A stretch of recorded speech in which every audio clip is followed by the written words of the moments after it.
はじめまして、エクスプロンです。エクスプレッションでモーション制作を最適化するコーチです。初回となる今回は、学習の土台となる極めて重要な2つの要素、バリューメソッドと配列のデータ管理について解説します。エクスプレッションで編集の可能性を拡張しましょう。Let's optimize your After Effects workflow.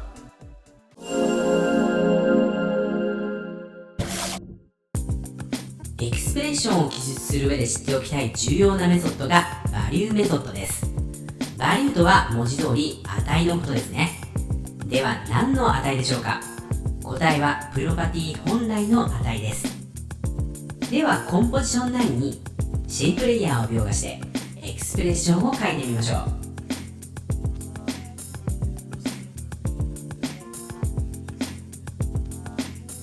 回転にエクスプレッションを書いてみたいと思います。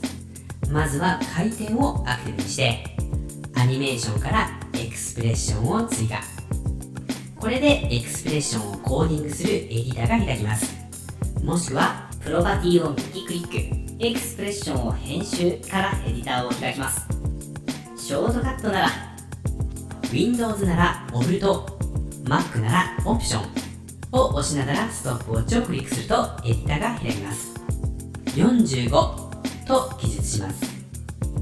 セミコロンは記述の最後に書いて、いわば文の終わりを示す句読点になります。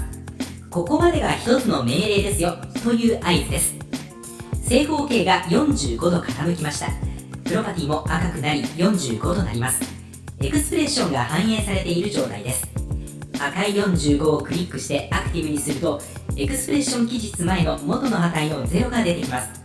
ここを60度にしてみます。結果は赤い45度のままですね。パラメータをスライドさせて値を100にしても、結果は赤い45度のままです。これはエクスプレッションで記述した値が最終的な値になるためです。ここにバリューメソッドを加えます。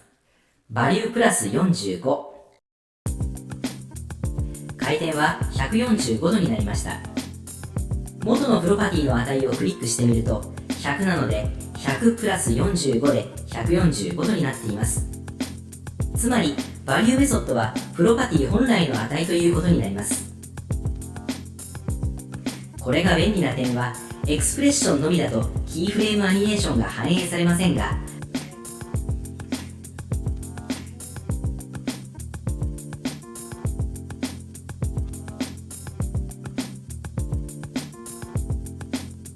バリューを指定することでプロパティの値を取得できるので、キーフレームアニメーションが使えるようになります。ちなみにエクスプレッションのイコールマークをオフにすると、プロパティが青に戻り、エクスプレッションを反映させない状態にできます。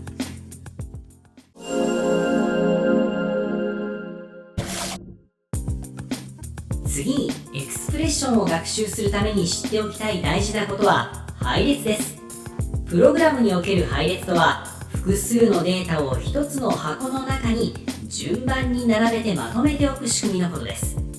例えばスケールを見てみましょう。スケールはデフォルトで x100、y100 の2つの値で決められます。チェーンを外して x を200にしたら長方形になりますが、エクスプレッションの学習ですので、ここではエクスプレッションで長方形にします。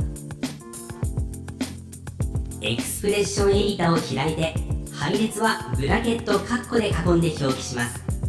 スケールは x と y の値があるので、バリュー、カンマ、バリューと2つの値をカンマで区切って記述します。プロパティの値をよく見てみると、こちらもカンマで区切っていますね。x を2倍にしたいので、x の方のバリューにかける2にします。掛け算はアスタリスクです。エラーになってしまいました。これはどういうことでしょうか？これは x、y2 つの値があるので、バリューと記述してもどっちの値かわからないためです。コンピューターは配列を左から順に0をスタートに1、2、3と数えるので、プロパティでは x が0、y が1になります。これをエクスプレッションのバリューの後にブラケットで記述してあげます。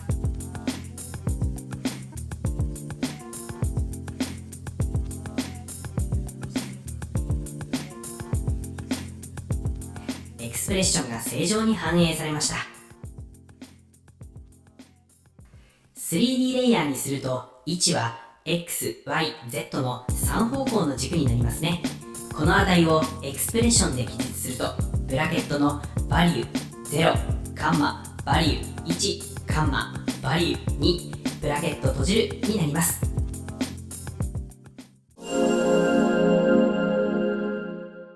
エクスプレッションを記述するために、バリューメソッドと配列の書き方はとても重要になるので覚えておいてください。この2つをマスターするだけで制御の柔軟性は格段に上がります。次回は最もよく使われるウィグルメソッドを解説したいと思います。